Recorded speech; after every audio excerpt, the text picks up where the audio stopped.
Hey, everybody, welcome live to the Jim Masters Show Live, Entertainment Lifestyle, celebrity talk show series beaming out from the New York area here in the United States, all across America, Canada, and around the world, and welcoming you for a good time as we welcome a very special guest who's joining us in just a second. Dom Jones is joining us, yes, from Los Angeles, from Hollywood, from the West Coast of the USA, from California, international public figure, social media influencer, entertainer, television personality, and so much more.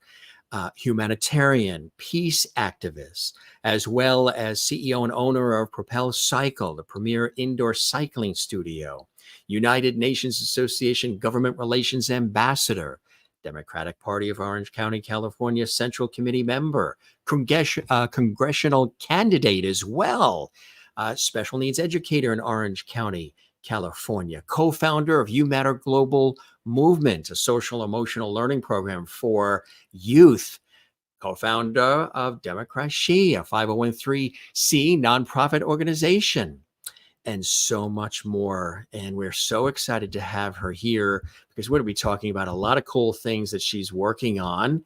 And one of them is running for Congress in California, but also her humanitarian, her love, her unity efforts to bring us all together. You know, we talk about that a lot with all of the myriad of incredible guests and celebrity friends that stop by JMS to greet me and greet all of you and have a good time with us. And sort of that levity component of bringing people together is always a theme underneath these great conversations. And Dom Jones is all about that. So we're so excited to have this extraordinary guest with us, coming to us live. You may recall, if you're a fan of the very popular series on CBS, The Amazing Race. Yes, she was a contestant on The Amazing Race on CBS season 34.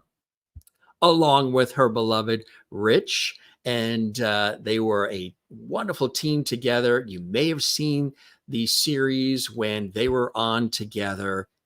There they are. This was season 34 of that iconic series on CBS, The Amazing Race. And they raced around the world in that show, which was absolutely incredible. And there is the cast from The Amazing Race on CBS for that particular season of 34. It's a great series. We watch it all the time as well. And again, Dom and Rich were really, it was just really cool to watch them do their thing. As I mentioned, you know, in addition to The Amazing Race, Dom is somebody who is very in touch with mind, body, and spirit. You know, in addition to taking on that incredible role of being on The Amazing Race, as I mentioned, she is truly all about love and unity and compassion and bringing people together and always combining her resources with the resources of others to really, there she is, you know, helping, supporting. She's a big supporter of causes and things she believes in. She's a very spiritual person, and she's somebody who she's just got an infectious personality. And as I mentioned, in California, she is making a bid for Congress, which is really extraordinary. So she's got this incredible background. As I mentioned, a health and wellness expert as well. So she's very into fitness and to mind, body, and spirit balance, which I think is a really cool thing. I'm a Libra, so we're all about balance and harmony anyway. And she's somebody who's just a very spirited individual and somebody who she takes on all kinds of incredible challenges. She meets them head on, and she's very inspiring for people. And I think that's such a beautiful thing as well. And if you're looking for some inspiration and you're looking for, you know, just a great way to maybe take a look at your own life and see some cool ways that you can approach things in your own life, listen to this extraordinary conversation. We also have some mutual friends. Randy West, of course, you know, game show announcer extraordinaire, who was a guest just a couple of weeks ago when we did the special celebrating Bob Barker's life. Also a mutual friend, Elaine Ballas, yes, who's been a guest on our show. She's a big supporter and fan of our show as well. So yeah, cool stuff. It's a very small world, folks. And when you stay connected and you stay plugged in, You get a chance to celebrate and meet all kinds of amazing people who are doing extraordinary things. And I think Dom is definitely, I was telling her about how we say here on the Jim Masters show, we talk about levity. And she loved that, where I said light, love, and levity. And I said it too fast one day.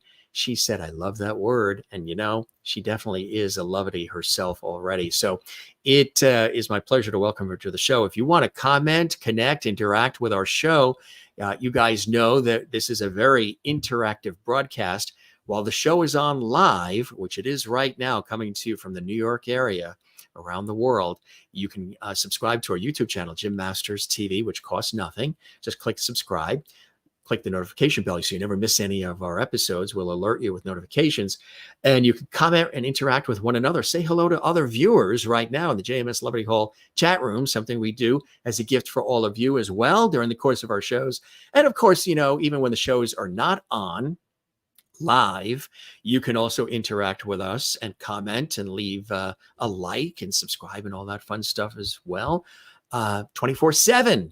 And we are literally, as of this show, only 5 shows away now, only 5 shows away from 1,000 episodes of the Jim Masters Show Live series in 3.5 years. Only 5 shows away. That is incredible. As John Davidson used to say, that's incredible. And it really is. And it's thanks to all of you, all of our amazing guests, speaking of amazing, right? And all of our amazing viewers and supporters of what we're doing here on our series. So without further ado, we welcome all of you new viewers, our JMS Levity Squad, and everybody watching around the world. And we welcome our very special and illustrious guest, our colorful guest as well, the wonderful Dom Jones joining us. Welcome. Hello, everybody. Show. How are you? I'm doing fabulous. I am, when I hear that question, how are you? My first thought is to think about really how am I internally? And I am grateful. I live in my gratitude every day. I am thankful for challenges, and I'm thankful to be here with you, Jim. Oh, boy. That's what I was saying. New challenges are always a beautiful thing, right? They really are a beautiful thing. And I think sometimes we get caught up in just the craziness of life and we get stuck. And sometimes we don't always take on the new challenges, but it truly is one of the great things you can do for yourself. I always say one of the best investments that you can ever make is in yourself, right? Oh, yes.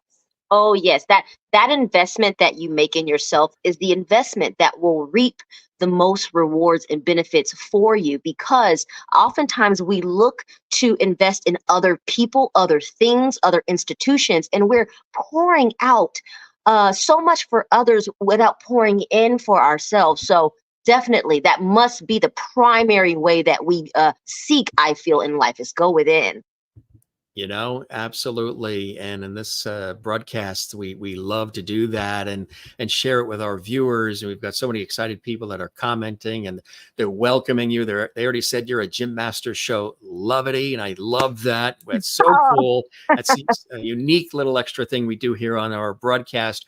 I thought I do a lot of different things in my world and in my industry, but you wear so many different hats. You're an incredible humanitarian. You're a motivational speaker, health and wellness coach, life coach, TV personality. You raced around the world on the Amazing Race on CBS. You're a congressional candidate. You were involved in so many civic organizations and so much more. How do you balance it all during the course of your day, Dom? Well, for me, that balance really is about integrating balance into all the things that I do. So for example, running a gym and running a place where I bring people together to focus on how to utilize the power that they have, physically exercise, take that out into the world. So I don't separate them, Jim. I actually combine them. So for example, I teach cycling classes, and I've been in the fitness industry for almost 20 years. So doing this for a long time, when people come into my class, it's not just physical. It's not just a place where they come and sweat. In fact, it's a place where they come to detox. Detox what? detox their lives, detox their minds, detox and bring down those cortisol levels and raise the serotonin. And then when we are in class and we're moving to the rhythms of the beat, what we're doing is we are saying, I can, I will, and when we walk out, I did. And then what? We take that and we say, now, what is it in my life that I get to accomplish? What is it in my life that I get to show up and be strong and overcome the resistance like that bike? And so for me, I balance Congress, entertainment, community leadership, running nonprofits, and now recently becoming a TV show host myself. I balance all of these things by making sure, as I said to a second ago, pouring into myself. And so for me, it's wellness, it's meditation, it's waking up every day. When we wake up in the morning, those wee hours in the morning, right before we kind of get open, that's when Mm. our mind and right here, our perineal gland is most open and receptive to any messages that go in. I take that time. I remind myself of who I am. I affirm myself of what I'm doing and waking up to do. And I stay in a state of constant growth. So I'm never overwhelmed with all the things I have going on. That's so amazing. Early on for you, let's talk about, the inspirational journey early on for you. What are some of the things that inspired you to go into and study some of the things that you've studied? And what came first for you? Was it the health and wellness? Was it getting into activism and being a humanitarian? What are some of the things that sort of started out early for you? And do you come from a family of folks who've rolled up their sleeves and always been involved and inspiring each other, mentoring each Mhm. other? Yeah, no, I love that question, and I love how you said which came first. And I do believe that for me, it's all been a part of my journey. So, for example, I actually came from a very lower income class family, and I my mom had me at 13 years old, so very young. And I actually in life growing up, I struggled with my mother. We didn't have a place to live. We were homeless. And so always, although I went through these struggles with my family, with my mom, I always wanted more for myself.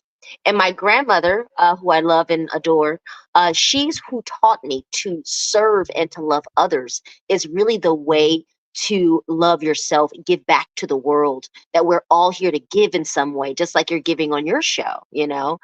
And so for me, it all started with service, giving of myself, even if I don't have a lot. See, I come from poverty, but I know that just because you don't have a lot doesn't mean you don't have a lot to give. Right. So, what I focused on in the very beginning, early is my life was education. So, education was my way forward to make my life better. So I went to school. I was definitely a nerd. So I I was told I was the kid in class. I was a teacher's pet. That was me. Everyone who knows me, that That's was me. it. Yeah. So I graduated at the very top of my class. I applied to over 10 scholarships, got almost all of them. I applied to dozens of colleges, got into all of them. And through education, I pursued a life of service to others in any way that I could. And whether that meant helping people in education, whether that becoming a special needs educator for our young dear jewels of the society, I say. I am an ordained minister, and I was a missionary for 13 years. So I traveled the world. I learned fluently Vietnamese and Tagalog. And I did that in an effort to help other languages recognize that they are valuable and they are important too. So for me, it's always been service. It's always been to love others. And then health came in because I quickly realized when I was in college, I played lacrosse. I quickly realized in college that health was deeply connected to anything, absolutely anything that any of us could ever pursue successfully and with balance. So that's when I threw myself into really understanding. I studied a little bit of kinesiology, understanding the physics, the physiology, how the nervous system is connected to the endocrine system, how the endocrine system is connected to our muscular and exoskeletal system, and how all of that is nurtured and built up and nourished through fitness, through exercise. And so I realized very quickly that my fitness routine, my health routine was connected to my success in my life. And then I recognized to go even deeper. It's not vanity, it's not how we look, it's how we think. And that's when I delved into spirituality even deeper. because how we think, how we love ourselves, how we lift ourselves up, how we talk to ourselves, how we affirm ourselves is exactly what we will become. That for me is how it all began. Absolutely. Manifestation, manifesting is really, really important. And I know you're a big believer in that. And whether it's negative or positive, what you think about and dwell on and manifest is generally a lot of times what comes your way, right? Absolutely. In fact, for me, when I was a young girl, I'll never forget. I was in, what grade was it? I think I was in third grade. And I was, in school when you're learning how to write and you're learning how to cursive, and I was learning cursive writing. Yes. And I mean, I'm telling you right now, I remember my teacher would come to me because I am someone who's like a cut from the rest. I'm not the same as everyone. So she would tell us to, attach our M, okay, M is in Mary, to the next letter. And I would be like, no, I'm not attaching it. And I would just write it my way. And she would say, Dom, that's not okay. And here's the reason I bring that up, because I remember telling her, she looked at me and she said, why do you not just listen? Why do you don't just do what we're telling you to do, attach the letter? I said, because I'm learning how to write, but I have my own unique way of doing things. I said this in third grade, and I Wow. said, and I want to be myself. And so I bring that up because for me, my life has always been about pushing forward to be myself in a society that's constantly, Jim, pushing us to conform to some ideology or concept of what's acceptable. I've always been pushing to be me. Yeah. And this is what my hair is about. It's about reflecting Fabulous. the light inside of me. What's wonderful about the hair and then the beautiful colors is it goes with everything in your closet. Makes it easy. It's It's beautiful. true. It's true. It really is. And it's just here's a great close-up shot of it. It's really, Oh, really fantastic. Yeah, I think it's just it's you, it speaks you, it celebrates you. And you've been doing that a long time. We'll talk about, yeah. some of the things that people know, of course, the Amazing Race on CBS and what that was like competing in that. But you are somebody who is, as a peace activist advocate, you're a real champion of unity, right? And Yes. you have this mission with the international audience of really bringing people together to build this community of empathy and unity. And you even led panels talking about that and exploring concerns about discrimination and fostering a culture of inclusion and empathy. And I'm a pretty much have been described as a high level empath. So I'm in tune with the whole empathy, the emotional intelligence part Yeah. of all of it. Tell us about the desire for peace and unity and love and empathy and how that plays into everything you do with everyone you meet. Yes, thank you for that question. For me, I've come to recognize throughout the journey in my life, I've been through a great deal in my life, ups and downs. I've come to recognize that at the end of the day, we all want love. We all want love. Love is the beginning, middle, and end. I say love is the alpha and the omega, I say. And so for me, love is exactly what our society, when I say society, I don't mean just America, I mean the whole world is in need of at every institutional level. Now, some people might say, because I'm running for Congress, Dom, why are you running for Congress? You're a spiritual practitioner. That's politics. It's different. But this is what I say about that. I say, if all the spiritual practitioners and the healers and the love and light seekers and the lovity people, as you say, if we stayed away from politics, it would become exactly what we've all grown to detest, which is a place where love does not have an opportunity to thrive. Because guess what? All the healers are somewhere else. So some of us are called to that duty. And that's why I'm doing that. And unity, we are the United States of America. The very beginning of that phrase, united, right? That is our highest ideal. That is what we seek to be because we know we can. And I truly believe that everyone's life in some way, whether you are a doctor, you're an entertainer, whether you're a scientist, whatever you do, whether you're an architect, an artist, it's all about love. Love of others, giving people joy, taking care of people so that they can feel better, helping people in their journey through life.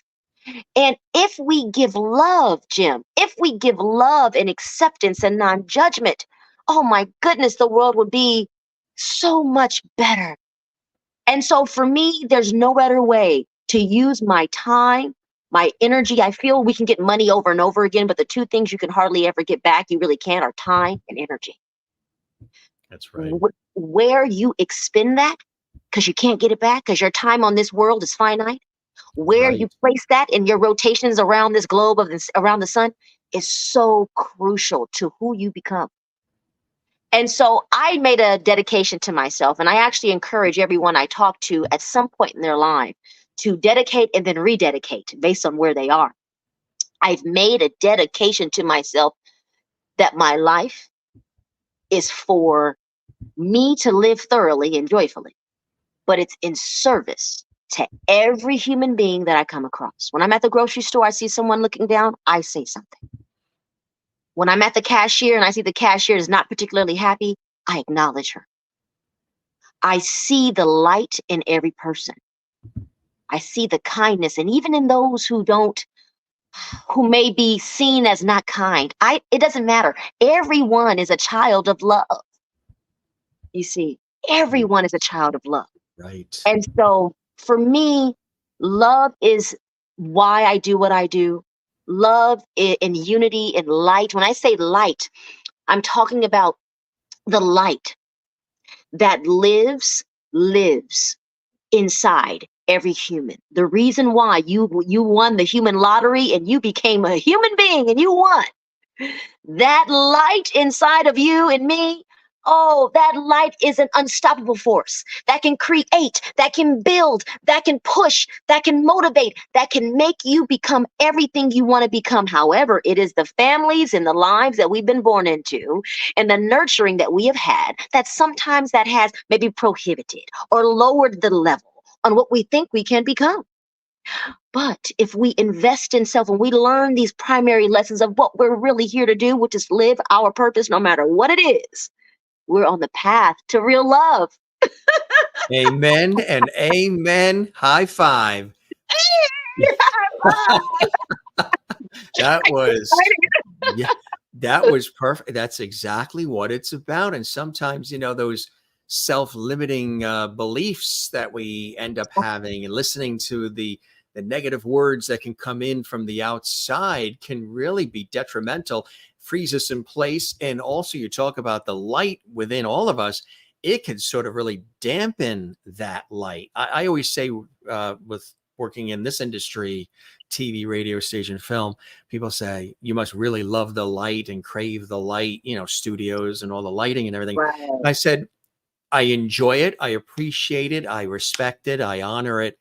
But I also like taking that light and flipping it over and shining it on others like you do as well. Because when we're all doing that, that's really the way the earth wants to spin smoothly on its axis, is when things are equal and balanced and everybody gets a piece of the pie. And, life isn't perfect. Life has a lot of things that you have to deal with and can come at you, at a moment's notice, but it's how we react. It's how we respond and how we lift each other up that makes the longest lasting impact in a positive way on the world individually in our own lives and globally. And I think it's a beautiful message. As a matter of fact, you're the United Nations Association Government Relations Ambassador. Talk about, nations and united and global. Tell us about that work.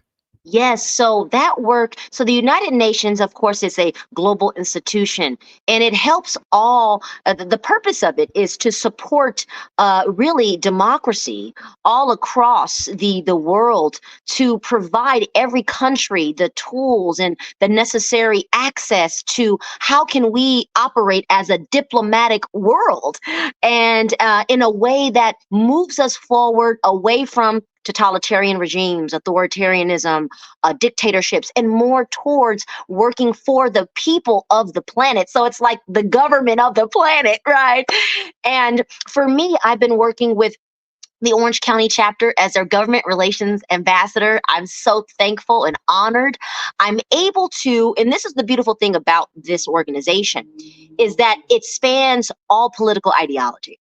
So whether you are Republican, whether you are a Democrat, whether you're nothing, whether you're independent, it doesn't matter. And I get to work alongside, shoulder to shoulder, with people of every political thought, and we are able to actualize and create and build forms and systems within our government across the world, that it really doesn't matter necessarily where you align politically, as long as you are a person who wants to see more unity in our world and in our community. So the Orange County chapter, it focuses, because it starts with community. So in Orange County, California, we focus on building our local sustainability goals. That's a part of what's called the SDGs. Okay. This is something that the United Nations has put forward to accomplish by year 2030, is that we all adopt these local 18 different sustainability goals that help our world to become more environmentally advanced. This is something that is a primary focus, because I know everyone on here knows about our country. Our world is reeling from the effects of, our environmentally unfriendly, capitalistic habits. And so we need to do things like, for example, a part of the SDGs is not only environmental sustainability, but how does that affect our sustainability of our educational systems, and how are we teach and educate our youth, how they can grow and learn to continue to look after our country and our world. Also, it involves homelessness. That's another SDG. How can we accomplish the goal of limiting, bringing down, and abolishing homelessness altogether, housing? So each goal is all comes together to help our world sustain, keyword, itself into the future. And so we partner with organizations and groups and businesses who want to be seen as businesses who adopt the local SDGs and all that they do in their business practices. So all of these things move us forward. And when it comes to government, I work closely in hand on Democratic Party of Orange County Central Committee and with other governmental electeds in our country and in our state to help us adopt, develop, move forward, and see ourselves as a nation really become a beacon of light to the entire world, because America gets to definitely be that. So it's such an honor to be a government relations ambassador. And it really is kind of a dream of mine to work with the United Nations. And so I'm so grateful. There you are with California's Governor Gavin Newsom at an event, which is a really cool shot. And yeah, he seemed to be so pleased and really listening to your message and what you do you recall what you were saying? He looks very happy there. Wait, I do. I remember this particular moment. We were at the DPOC. So you see the sign behind them, the Democratic Party Yes. headquarters. And he had come out to visit, and we were talking. And I remember telling him that, I said to him at this particular time, and I know he'll remember this, I said, we are both here with purpose and intention. And I said, we must do the right thing. We are here together to lift, I'll never forget this. I said, to lift America to a better place. And I said, don't forget this, Gavin. Don't forget this as we work shoulder to shoulder. And I just remember him, he was holding my hand so tight. Yeah. And I remember him saying purpose and intention. He said, Yeah. Dom, that's exactly the truth. So I remember that's what we were talking about at that moment. And then what was next? An invitation to Sacramento?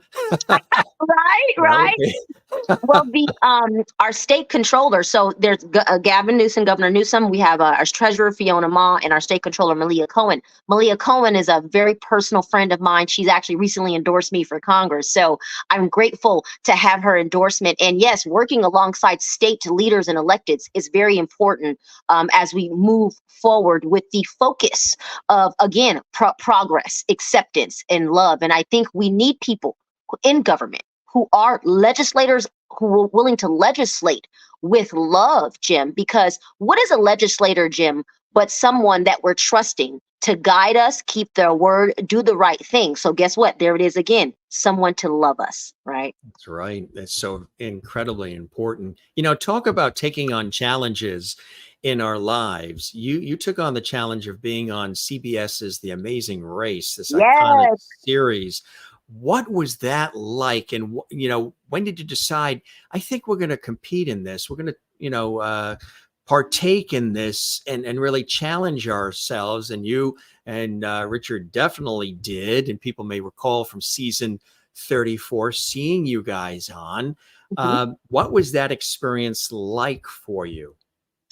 It was, well, life changing. It was definitely a precursor to the race of congressional race I'm in. I see that now in the flow of my life. It was so incredible. First off, everyone that you guys are seeing in those photos, all of those people are simply amazing and doing amazing things. We had a pair of brothers who were from the military. We had amazing people, twins who had long lost twins from Korea who grew up in America in different adoptive families and had just found each other a year prior. Wow. It was incredible. We had actually big brothers, winners, Derek and Claire. They're a couple. They were there. They actually won the season, and season 34 is the most recent season that has been aired. That's And right. so many incredible people. Even another couple that Lumumba and his wife Glenda, they had a baby, and they said on the show that they're gonna have a baby, and it's gonna be Baby Boom Boom, and they had Baby Boom Boom just recently. So, I mean, I just can go on and on. Team Jamaica. But being on the show, this particular season, they actually started for the first time ever out of America. So we began in Munich, Germany. And I'll never forget, as we all came together and we met each other and we started talking on camera as well, we realized that we were a very loving group. And our team was Team Love and Light. Wow. And That's that was right. yeah, it was incredible. It was perfect for you, right? You were at home. I was at home, Jim, and I remember Phil Keegan, the host. I Yeah, remember he when we actually were it was our last run and we were eliminated. He came up to me afterward and he just said, "You guys really are the embodiment of love and light." Because on the show, there was moments, and I mean, this is kind of game talk, but there were moments when I could have not helped someone and it allowed them to advance, but I couldn't help myself. mhm. I wanted to be helpful, and I guess that's just I am not super hyper competitive, but what the show provided for me and Rich was an opportunity to see that this race for us wasn't about racing other teams. In fact, it was about, as you said, challenging ourselves. And how we decided all of this was the show actually saw my social media. They saw what I had been doing for years up until that point. And when they reached out and said, "Hey, we would like to give you the opportunity to be on the show," I was so excited. I was so grateful and thankful. I had applied a while back and I didn't know if they would reach back out, and they did. And they said, I remember they'll never forget, they said, "You're meant to be on TV." And I was like, "Really?" I've never heard that before. So it was wonderful. It was very fast in terms of like once we got onboarded onto the show, and then there we were on a private charter because it was the second season for COVID. So That's um, right. yeah, we were on it, and that was crazy because if you know the show, everyone is always fighting for flights. Yes. So we didn't have to do that, but trust me, they made it very, very difficult to Yeah. compensate. To, right. What was the most challenging part of it? I mean, physically, mentally, on many different levels, it could be grueling. It could be something that really knocks a lot of people out early. You are challenging yourself, your mental and physical fortitude on so many different levels. What was the experience like for you? And what were some of those challenges that you met to keep forging forward? And how did it Mhm. enhance you? Absolutely. If those who've watched the show, in the very beginning, I remember the very first episode, I was just freaking out from sheer excitement. Yeah. Right? Hey, I was we're just on like, this show. We got picked. no, and I was on camera because I was driving the first leg. So I was on the camera and I was driving. I never forget the camera was right here. And I was just like, oh my God, this is happening. Right. Phil just said go. And we're like going. Just And go. Yeah. just go, Jim. And the challenges were not easy.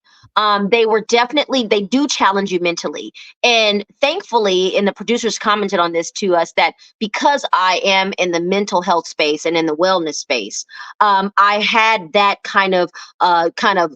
armor already to be able to not allow something to tear me down and keep going. So that's why we got as far as we did. The challenge is things like, you have to run with this huge backpack on, you know. And for me, I had this, I mean, they tell us don't go too heavy, but everything that's in the backpack that you're traveling the world with is what you're wearing and everything, all of your items. So you're having to run uphill, downhill, everything with this heavy backpack on. That was tough, just from a physical standpoint. The chopping wood. We had to chop wood. I'd never chopped wood in my life, Jim. Chopping wood and having to break this thing open and persevere through very, very difficult moments when you're like, oh, I have to breathe. And then you're on a clock, you're trying to win. It's a race. So there's so much going on in your mind. And I remember on leg number 3, we had to sculpt out a sculpture of like a Michelangelo type sculpture. And we got to the leg last.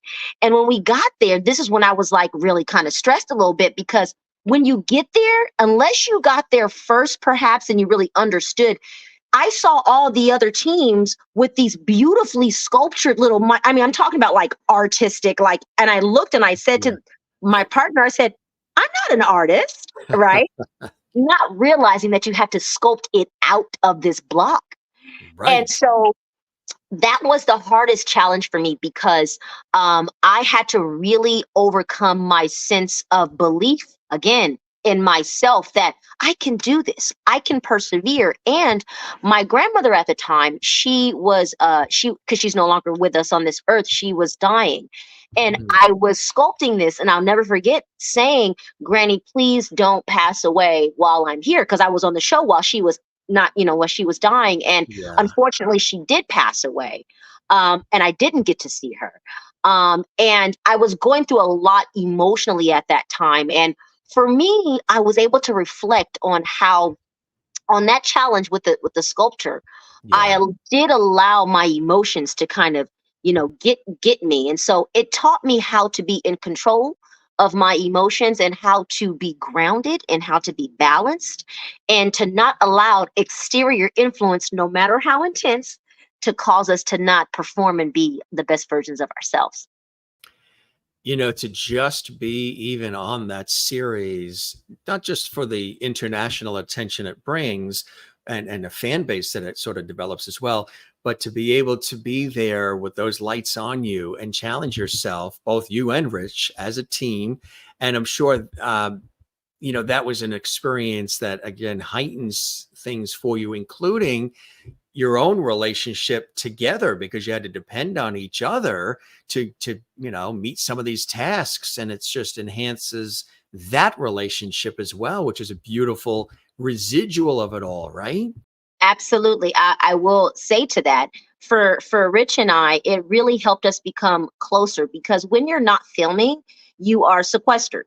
And when you are sequestered, I mean, because they don't want anyone, because The Amazing Race is an international show, so they don't want people. Because this happens. You can't help it, that catching you on camera in their daily affairs while you're filming and running. They want to prevent people from knowing who's on that next season they're filming.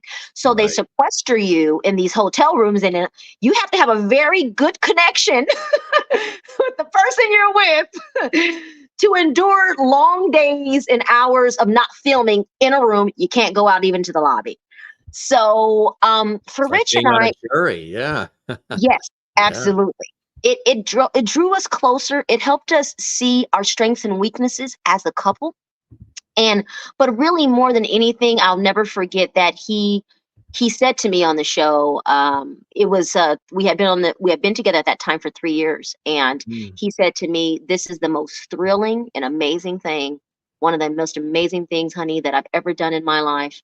And he told me that up until that point, he would have never believed that he could have been on a show or anything like that, The Amazing Race, if I didn't help build him, he said, into that belief in that he could. And it really, it just made me so thankful to have a man in my life that is able to love me and to give me the gift of affirmation and words that shows me that I've had such an impact on his life, and that we have both collectively had this beautiful impact on each other's lives. So we were grateful for it. And then because of the show, we actually got engaged not too long after. Isn't that cool, huh? It So, is. so you guys won the prize after all, each other, Yes, Jim. which Very grateful. is such a beautiful, beautiful thing. I tell you, to have that opportunity to do that. Um, Also, the show too on the Vietnamese International News Network. Tell us about that. Yes, so it's called Fobosa TV. It is an amazing network. So Fobosa is one of the largest networks that services the Vietnamese American community in America. So if we know anything about Vietnam, if we don't, that's fine. So you have Vietnam, of course, where the majority of Vietnamese people live. The second largest population is right here on the West Coast. Yes, that's right. um, in Little Saigon, and it is a population that's well over 300,000 Vietnamese, and they are Vietnamese American, many of them, or they've come during the Vietnamese War to America back in the 70s. And so here it's very important that the Vietnamese American community be, how do we say, honored and loved and protected, because they feel very bruised and hurt from the communism that ripped their country away from them, and then they had to flee and die in boats, and the story can go on and on. And so I speak fluent Vietnamese, and as I mentioned, the reason why I do is because I'm a minister. And during my missionary service, I was able to travel around, and I had the choice of, do I want to learn a language to help people more? And I decided, yes, I do, not realizing that I have a little bit of a knack for languages, and I love them. So I learned the language, and I lived with the people and in their community for over 3 years. And when I was a little girl, actually, when I didn't have my mother, my father, anyone, and I was homeless, there was a Vietnamese family that took me in for about 4 months, and they took care of me. They didn't speak a lick of English, and they had three little babies, and they took care of me when I was a young girl, and I'll never forget that. So everything is connected, and so I learned the language, spent much time with them, traveled to the country, lived there for a time. And here, when I began my run for Congress, I was approached to come and be on a show on the network. And so I said, absolutely. And they had never seen someone like me speaking Vietnamese of all languages. And so it And was with the quite a splash. passion and energy that you have, you know what I mean, that you exude is very, infectious. It people gravitate to it. And I'm sure they gravitated to that. They saw that drive and energy. It's interesting. I will never forget, the showrunner actually said to me, he said, the reactions that they had been receiving from the viewers and the viewership of the show that I had been on the first time. They said not only was some of the highest they'd ever seen, but they said they were able to see an opportunity to unite the Vietnamese American community with the community in Vietnam, because this is an international network. Their actual large constituency watches from Vietnam regularly. So they saw, which was interesting to me, they felt that I had a ability or you could say a potential to help unify a community that in some ways can has grown to be, we're Vietnamese American, you guys are in Vietnam, so we're kind of separate. Whereas we're all the same. Let's come together, let's be unified. So then they invited me again onto the show, which is another success. And then they invited me and they asked if I would be interested in my own show. And I said, "What?" you Let know, me look at my appointment book. Let's see. Monday, maybe not, but I could do Tuesday. right, Tuesday, and I always say when people say at 1 o'clock, I'm like, can we do 1:15, 1:45? Give Yeah. me a few extra minutes in that hour. And Um, knowing you, you showed up at 10 a.m. I'm telling you, ready to go. You know what? As busy as I am, ask a busy person to do something because they'll get it done. Right? That's the thing. That's exactly right. So That's what it crazy. is. So here's That's the funny cool. thing, Jim. I want to say this to you because you're a host, and I feel like we have that. I can feel the host camaraderie with us, Kindred and spirits. yeah. Yes. And I'll say this: being a TV host has been my dream. It has been something that I've always You've wanted always to wanted to do. do, huh? And it's because, like you said, people think, oh, you must love the light. No, I love helping people. And Yes. I didn't start out saying, oh, I want to be an actress or I want to be a singer. I want to have a show that provides a platform for everyone to watch in the comforts of their home, that they can feel the love coming from the show and they Right. can also feel uplifted at any time they are in their life. So this was like the universe saying, here you go. See, and that's what it's all about. If you do work that speaks to you and that you love, then it's not work. It is a passion. It's you. It's you're sort of a conduit of all the energy, and it's coming down and out and through you, and you're sharing it with the world. And I'm a big believer in that because you talk about television and radio and all, and I've done so much of it. Local, regional, network, national, international, and you come to certain points where you're like, I love all of it. And you wear all these different hats and you do all these different aspects on air, on camera, behind the scenes, all the things that it takes behind the scenes to put it all together and make all this magic. I call it making the TV magic or radio magic. And then you say, you know what? I also want things that inspire, that lift, where there's humor, where there's levity, where there isn't, you can get into some deep things, you can get into some serious things, but it's happening together. It's happening with all of us sort of learning. So what I have always said, as an on-air personality these many years, is I put myself in the position of the consumer, the viewer, the listener, the audience. So, yes, host, yes, talent, yes, producer, what have you.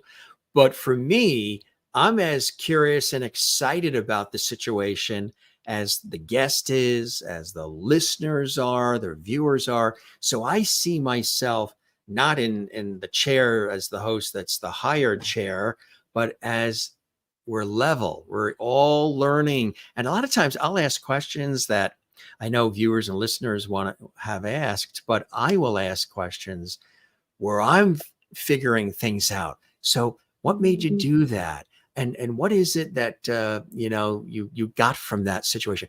Because I'm also learning as a person on this planet, as much as being in these roles, I'm learning and wanting to be plugged in as well. So I end up very refreshed, reinvigorated, and on cloud nine. Mm. Usually, whatever I do, whether it's this series or the professional work in the industry, it takes me time to come down from it. I can't go to bed right away or anything because, like you, I'm supercharged and I have the energy. And there is this uncanny thing that a lot of people have pointed out to me in the industry, which I find fascinating because I love to analyze myself as well. And I'm sure you do as well, because it's fascinating. You laugh Right. at yourself and and that's something that comes with time and doing. Right. And if you slip up, you make a mistake, you laugh at it, you pick yourself up, and you continue going forward. A That's lot of people, true. a lot of people constantly say to me, "You're always so together, and everything is so calm and cool and collected and smooth," and that's just whatever exudes out of my being. Yeah. Inside, it's a sport. Inside, all cylinders are firing. I am on in it, in the zone. I see everything. I hear everything. Right. I don't miss a beat. That's But right. but it looks as though it's like, and I think that also comes from years of doing it where I've been in these situations where crazy things have happened live on air, where sets have fallen down and people fell out of chairs, or somebody didn't show up, or somebody fell ill, or just disasters happened on stage or whatever, and on camera or on radio, where they have said, you can't go off the air. You have to stay and you have to keep doing something because we have Right. nothing else to go to. The tape is jammed, or the person didn't show up, or there's a fire backstage, or whatever it is. And I love those moments only in terms of because it challenges me to really rise and shine and keep it glued and keep the train on the track. And there's something about that that I know sometimes scares other people. Oh, I couldn't do that. Yeah. That's not my thing. But I take it like you do. I take everything as a learning experience, a challenge, an opportunity for me to grow and share that with others who might be in different scenarios in their life where maybe there's one thing that happened, one thing I said, one thing I did, or even a guest I brought on, or whatever, whether it's this show or my professional work, something they clicked into that enhanced their life, that brought them joy, that gave them a laugh, whatever it is. And I think it's what makes the experience rich.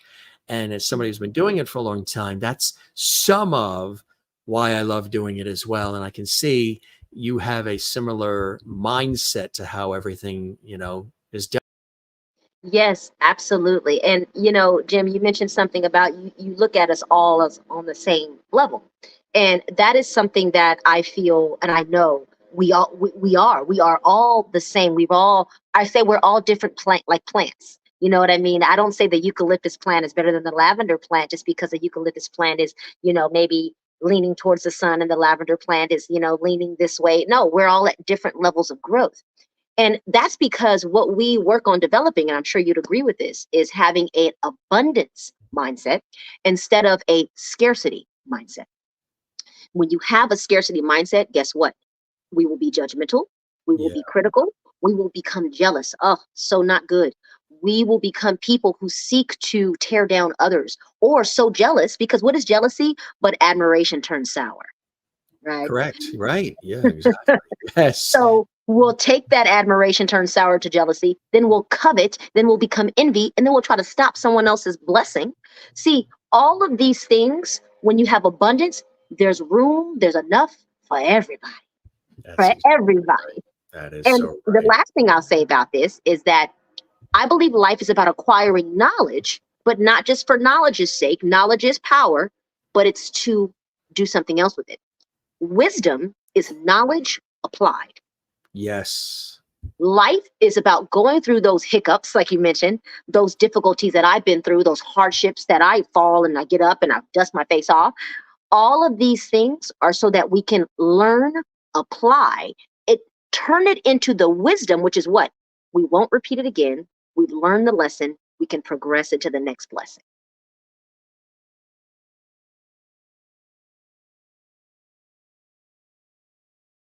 Are you there, Jim? Uh-oh. Well, we can progress into the next blessing and we keep going and we don't stop.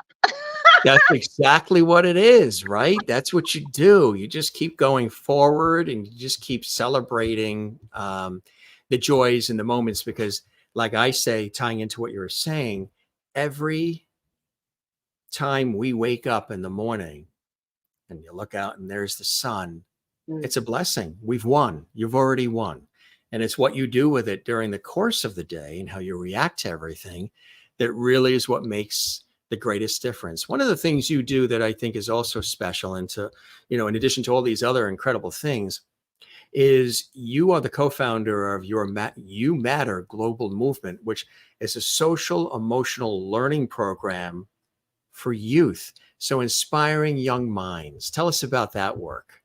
Yes, so YMGM, as we affectionately call it, the You Matter Global Movement, is something that really across our country in America is needed because right now in our education system, academics is important, yes. And as I mentioned earlier, I've worked in education for many years. However, the emotional level of our students is important to help them navigate in order for them to become academically inclined and to learn and to grow and to be studious. And what has happened in our education system is that in many ways we have failed our students, especially, for example, with COVID. A lot of our students during the pandemic had, as you mentioned earlier, someone said the damn demic had to go Yes. into, I thought that was great, by the way. They have That had to. came from one of the founding members of Earth, Wind, and Fire, who I was on the phone with yesterday, who's going to be coming on our show. Yeah, Earth, Wind, and Fire. And one of the founding members, I can't say who or what yet because we're working on it, but he called me and then we were chatting on the phone, and he's going to be coming on the show. But that's exactly what he called it. He said the damn demic. And I said, I love that And because you it know what? certainly has been that.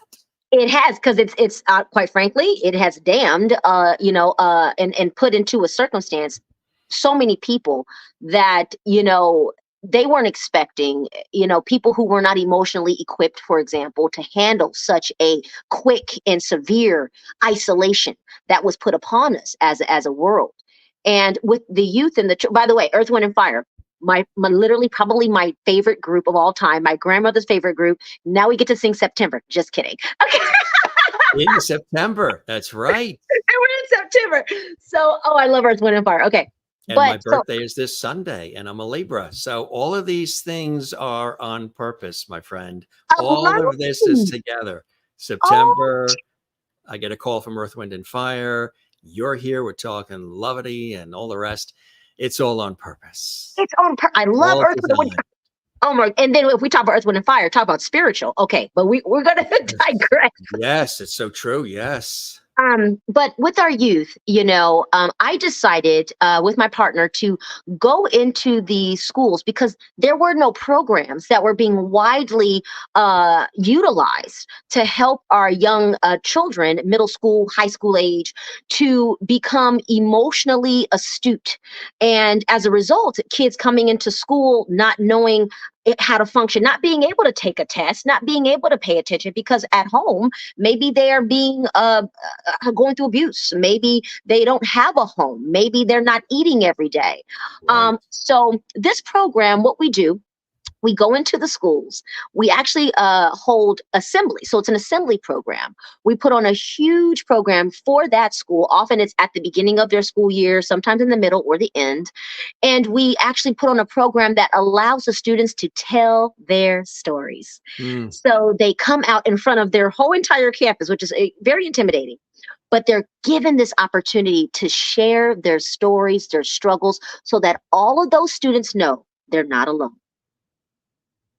that's the And bottom line. That it's they're the not bottom line. And it helps them then to go into their school and their educational system. And then we provide curriculum to the administrators and to the teachers to continue the studies of You Matter, because everyone matters, That's to right. all of their students. And so we're very pleased to say it's become a national program, widely accepted by many of our schools and our districts in the nation, and we're doing fantastic. And we're the only system that provides SEL, social emotional learning training, to teachers as well.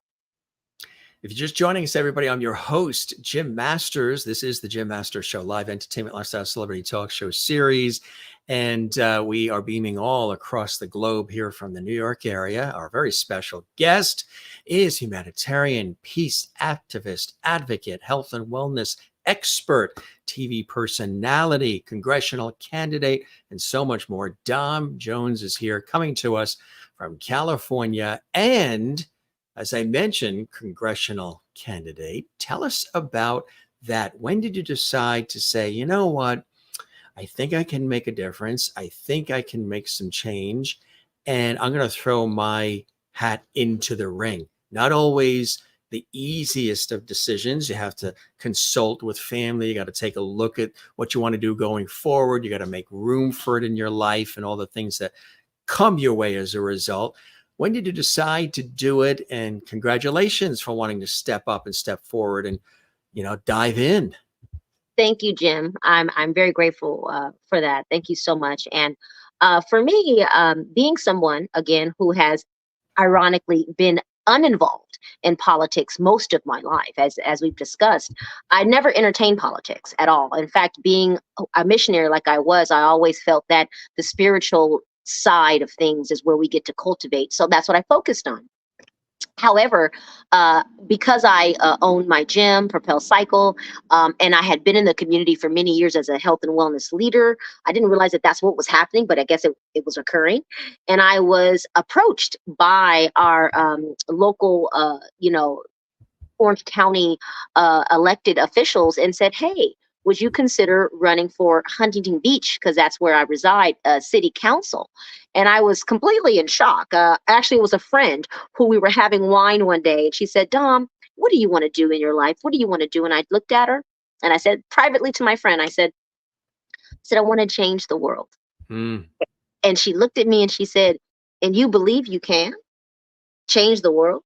And I looked at her with the straightest face and I said, "Yes, I do." And that dear friend of mine she literally told these individuals who came and spoke to me about running for city council about me. She tricked me, told me we were going to the park. Instead, she met me at the park and she disappeared. And these people were there. I was like, Kelly, where'd This you go? is it. Yeah.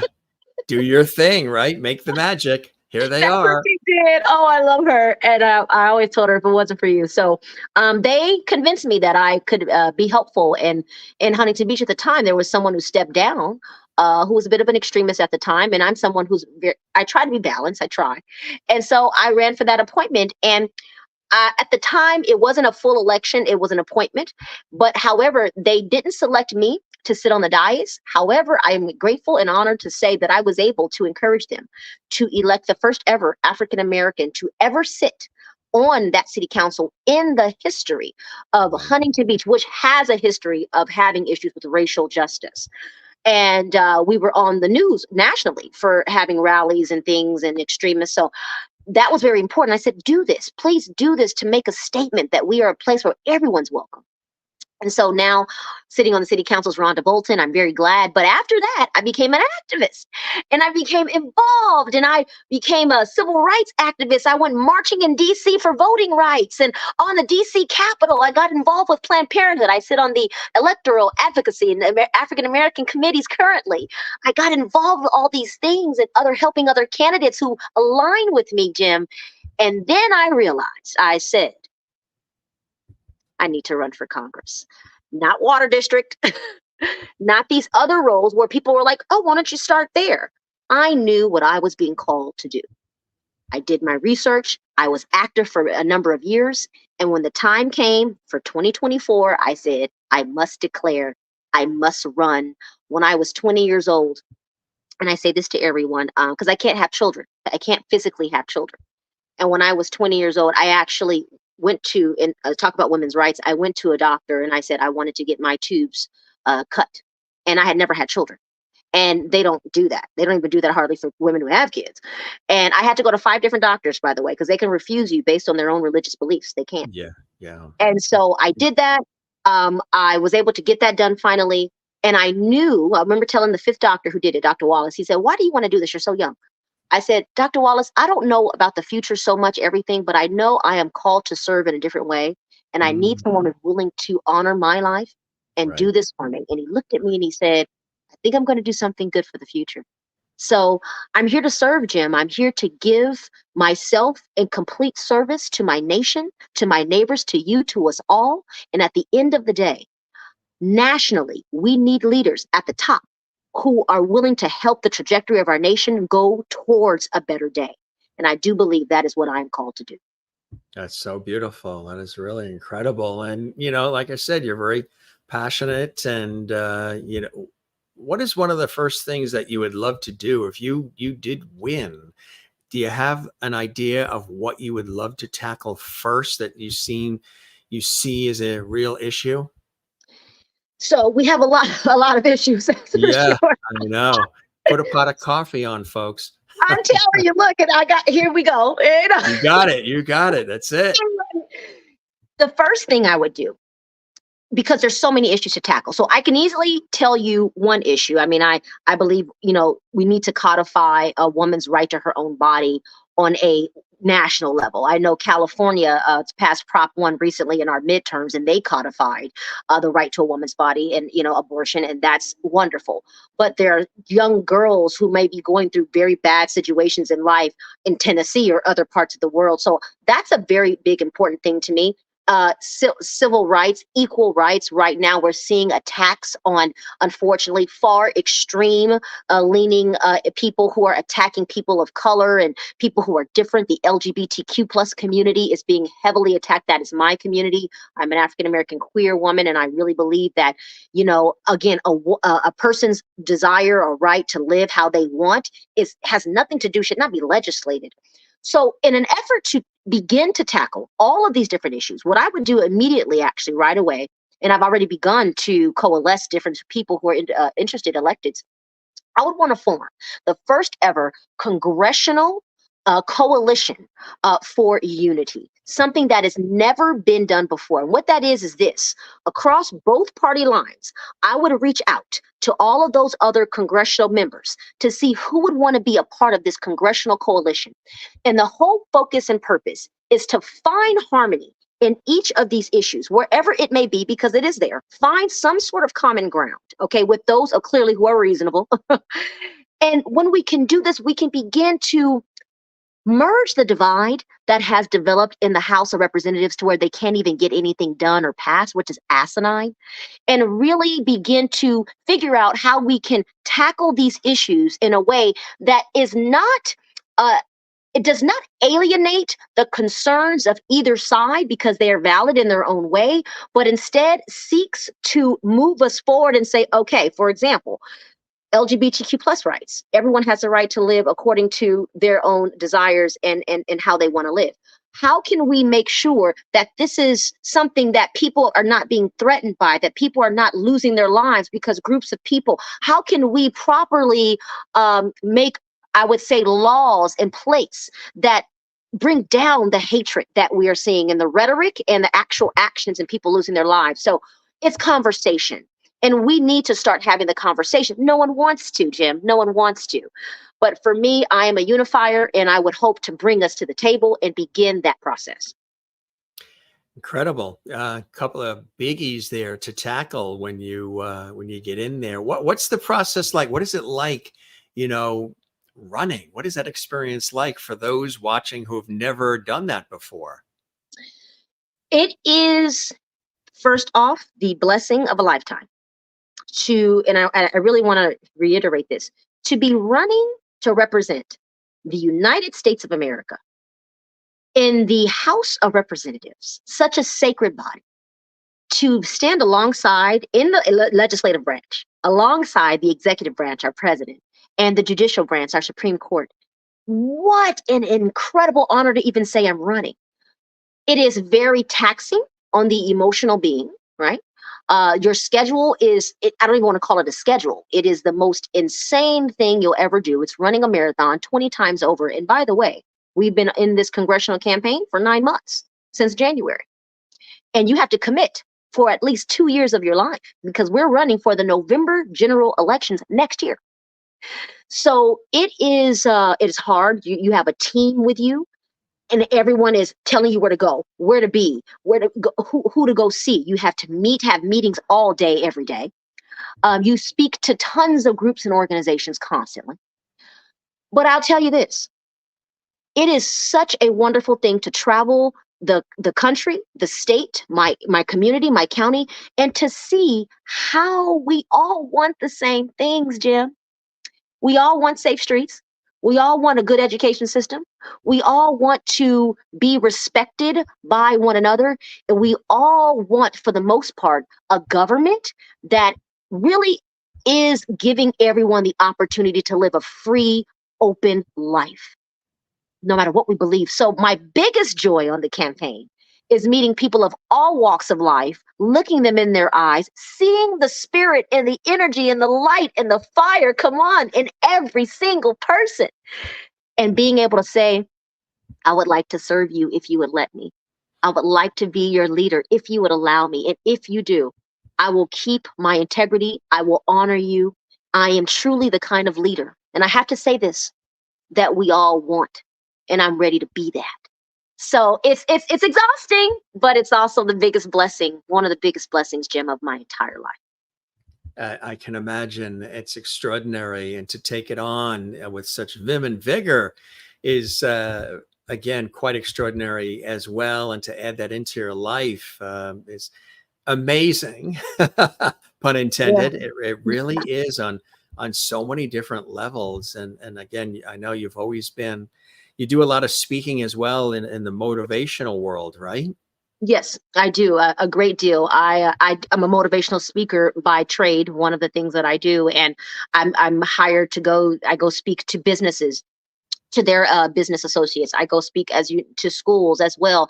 I go speak to many different organizations, and the whole purpose in what I do as a motivator. In fact, if anyone's into like personality and has never taken the Kinsey's personality test, it's a very good way to understand self. Right? We Oh, talked about. yes.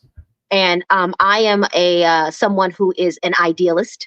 I'm a deep empath, and I'm someone who really believes in the ability of each individual to literally become anything that they want. So for me, when I go and I speak to a group or to anybody, my purpose is to see what it is that person is seeking, to see what that group needs and perhaps is lacking, and how they can look to within. And I'm able on a group level as a speaker to connect the threads of all in that room and to see what is the overarching theme of what Hmm. is needed here to help this group actualize. It's always something, and I'm able to find that. I say that it's not just me. I'm just a vessel. I say that I really channel that, and it comes through. And then I'm able to give them something that they already had. They just needed a mirror. Yes, exactly right. And that's, when you have an opportunity to inspire in that way, it's a beautiful thing. Somebody that did that as well, who you had an opportunity to chat with, and was a phenomenal guest on our show, was Reverend Steve Peters, who we lost not that long ago. And people may remember him as being a special guest on the PTL Club with Jim and Tammy Baker. Mm, And Tammy had him on, and they had a conversation, and he was very inspiring. And you got a chance to meet him, and he passed away just a couple of months back. What yeah. was it like meeting him? Well, he is a spiritual being through and through. And Yeah. I'll never forget that at this particular event, when we were together, he was on the stage, he walked off the stage, and he walked towards me, and I walked towards him. And we looked at each other, and he looked at me, and I said to him, I said, "You are the embodiment of love." And he looked at me, and we both teared up, and I'm actually tearing up. He looked at me and oh, I'm sorry. He said, "Together,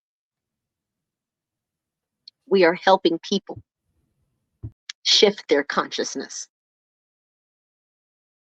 And he said, "You are love as well." And he said, "I'm so grateful." It was that moment. He said, "I'm so grateful for this moment, and I won't forget it." And we hugged. And for me in that moment, I knew he wasn't well. Yeah. Battling cancer multiple times. It was extraordinary. Yeah. So I'm sorry. I get emotional because he is truly a No, he spiritual he person. made a real mark. And when he was a guest on our show not that long ago, the conversation was extraordinary. And I'll always look back at that episode as something very, very special to have an opportunity to have conversed with him, and in this moment for you too, having the same opportunity. And it's funny because it's as if in this photo he came to you, but it's as if you innately, intuitively knew he needed some lifting as well. Just look at your expression and the placement of the hands. It's as if you're saying, here he is, this pastor, and he's coming to me, but I'm going to go to him too. And he could use, right, he's not well, and he could use some lifting. So it looked like you were both doing that for one another there.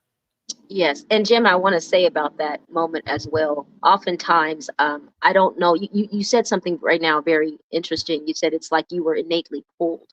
That happens to me often, Jim. I feel a pull Right. towards people. And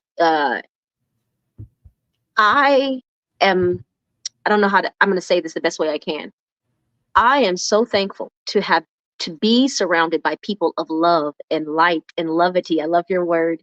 I am so thankful. You yourself, Jim, I just want to say we were connected by the amazing Elaine Ballas. And as we are talking and as we are discovering, our spirits have been commingling through the same people. And so everything has come back to this moment and to whatever else will come beyond. And I really am thankful for Steve, for you, for Elaine, for so many others, because you see me. Because honestly, at my core, I want people not to see this, but to see this. And thank you for giving me that love, Jim. The pleasure is all mine. And you're just getting started, Dom Jones. You are just getting started. That's right. That's That's it. right. That's it. Wind her up and boom, she's ready to go. I'm telling you, and I'm ready to go with all of us. Let's all go together. I don't want to Together. go by myself. I want you to No. come, Jimmy. I want everyone to come. That's right. Exactly. Enjoy the ride together, because that makes a world of difference, and it makes it more of a deeper, joyful experience, and you've done so much thus far in your life, and you've inspired so many, and you've got your hands in so many incredible things, and there's so much more to be had, so many apples to lunch for. It really is fantastic that you've had an opportunity to share so much of this, and we're just really scratching the surface, so Yes. much of your life with us here on the show. But as I mentioned, what we do, it's conversational, it's easy, it's warm, it's fun. And for the audience watching, none of this is scripted. It's all conversational. It's all off the cuff. It's all ad lib. It's all about energy and vibes. Because a lot of people ask me all the time, do you have pre-prepared questions? Is it scripted? Is it tightly wound? And I'm like, no, it's real, and we're here, and we're conversing and connecting, and the viewers are along live and then later archived for the ride, and we all get something out of it. And this was really a joy and a blessing and delight, Dom, to have you stop by the Jim Masters Show Live series. I wish you lots of luck with everything that's coming your way. Good luck. It's a big journey, and a big bite of that apple that you've taken on, as you do anyway.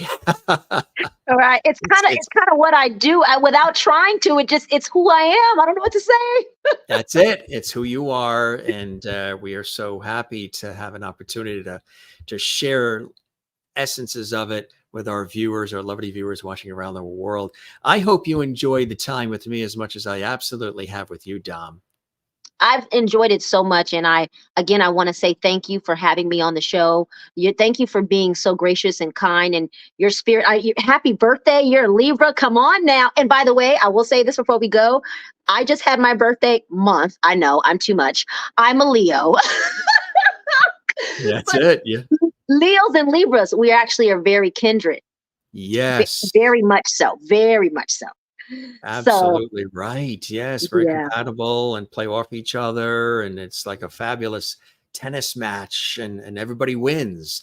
And the word they use in tennis, love. Oh, bravo. That's it, right? Wonderful. That's it. I love it. The wheels are always turning, my friend. Always. And the vibrations, right? You said it's all vibes to the audience. And I just want to tell the audience too, Jim, you guys is an amazing person. I have connected with him. Our connection is solid. Our vibration is high. Continue to watch this show because I do believe, Jim, that you are putting so much massive, massive light into the world. And you are definitely walking on that calling. And I want to leave with this statement. I just want to say, to you, to everyone, may the love and light in me uplift and see the love and light in you and inspire you to be ever more true, ever more pure, and ever more you. Beautifully said, my friend. Beautifully said. Well, what a phenomenal way to wrap the conversation. We're going to keep, as I say, with all the guests, the porch light on for you. You are welcome back anytime. Let's stay connected. Keep me posted on all the cool things that you're working on, the For sure. progress of everything that you have your life involved in, and we'll report it back, to our audience and spread the word about the Jim Master Show series. Other folks you think like to pop on, like our dear friend Elaine, who's watching, who said hello. We love you, Elaine, and everybody that's watching live and watching this again later in the archives. We welcome and appreciate all of you as well. And if you enjoyed this episode, give it a like on our YouTube channel. Subscribe to the channel. Doesn't cost anything, Jim Masters TV. And leave a comment. Interact with us. Let us know if you found something of value from the conversation and the laughs and all the levity and everything that came out of this conversation. Dom Jones, you are a star. And thanks very much for shining that light with us here on the show today. I thoroughly enjoyed it. Thank you so much, Jim. Glad to be here. You be well, and we'll chat again soon, okay? Will do. Sounds good. All right. Take care. Bye. See ya. Bye-bye. Blessings. Incredible. Dom Jones here on the program, coming to us from California, around the Los Angeles area. And wow, huh? What a fantastic conversation. We covered so many incredible things. I know many of you were very excited when we were talking about that. She was on The Amazing Race on CBS, but part of that ties into, her personality, her spunk, her wanting to challenge herself. She and Rich together teaming up to be a part of that series on CBS and racing around the world with all the others and making friendships, long-lasting friendships, and just sharing it with everybody. I think was such a cool thing. Really a great conversation. And she's got a lot going on and a lot that she's doing and a lot that she's done. And I know many of you said, yeah, she's a Jim Masters Show lovity. She sure is, huh? She meets that criteria. She's involved and she's happy and she's a light, and celebrated right here for all of you on the Jim Masters Show Live series, Entertainment Lifestyle Celebrity Talk Show series. If this is your first time here, folks, our guests come from all around the world, all different backgrounds. This is a Entertainment Lifestyle Celebrity Talk Show series where we're bringing back the lost art of conversation, and we do it in style with celebrity friends and guests from all different backgrounds who have a message to share. Sometimes they're singing, sometimes they're playing guitar, sometimes they're telling jokes, sometimes they're cooking food, sometimes it's just a great conversation. And whatever it is, we always do have a good conversation, even if they are playing guitar or whatever it is they may be doing on our show. And again, the variety of guests, the breadth and scope of conversations, quite special. So, and yeah, she's running for Congress. So check that out as well. They're in Orange County, California. Cool stuff. And domjones.org, the website. And hope you enjoyed it, gang. Always a pleasure when you're with us here at JMS Levity Hall and having a good time. Thanks for all the great interactivity in the Levity Hall chat room. And don't forget, you can always support what we're doing with Super Chat, Super Emoji, Super Stickers. Those are little bonus things that they do on the YouTube channel in the Levity Hall chat room. And thanks to many of you who have done that to help support our series and all these episodes, all this content. And now I think as we're inching closer and closer, I think we're 4 episodes away from 1,000 episodes of the Jim Masters Show live series, which is amazing, amazing, amazing, amazing. Thanks for all the great comments, and take a look at a couple of quick ones here, and welcome all new viewers too. We've had a lot of new folks. Some of you have been writing privately to us via Twitter, Instagram, email. You can find me at all of those locations too at Jim Masters TV, Instagram, Twitter, which is now called X, and Facebook, Jim Masters TV. Come check out our Facebook page, Jim Masters TV. That's my official page, which is also for this show, and interact. We welcome everybody there as well. And we thank Jane for watching all around the world. And she's there in Sweden, and Merlin and Kathleen. Sometimes you see some of these familiar names because these are some of the diehard faithful who are always here in the Liberty Hall chat room as well. And some, like Kathleen and Maureen, they have supported our show with super chat, super emoji, super stickers, and things of that nature. Nothing but positivity in Liberty Hall. You got it. No matter what the topic is or whoever the guest is, we always have a good time together, don't we, gang? Quite unique what we're doing here, sort of long form conversations, and love having you here. So it is dinner time here where we are right now. It's about 6:30 and change p.m. Eastern time. Starving, gonna have our meal, but we'll be back tomorrow. Another great guest, amazing guests coming up. Don't forget, you can also, if you want to binge watch and take a look at some of the past episodes of the Jim Masters Show live series, they're all archived for you as well, so you can check them out on our channel, on our YouTube channel. And again, we thank our very special guest, Dom Jones, for joining us here on the program. It really was a terrific conversation. Yeah, if you weren't feeling good when you tuned in, I'm sure you're feeling good right about now. Humanitarian TV personality, as well as peace advocate and health and wellness expert, and running for Congress, contestant on CBS's Amazing Race, and so much more. A good friend of our show now, and a good friend of mine.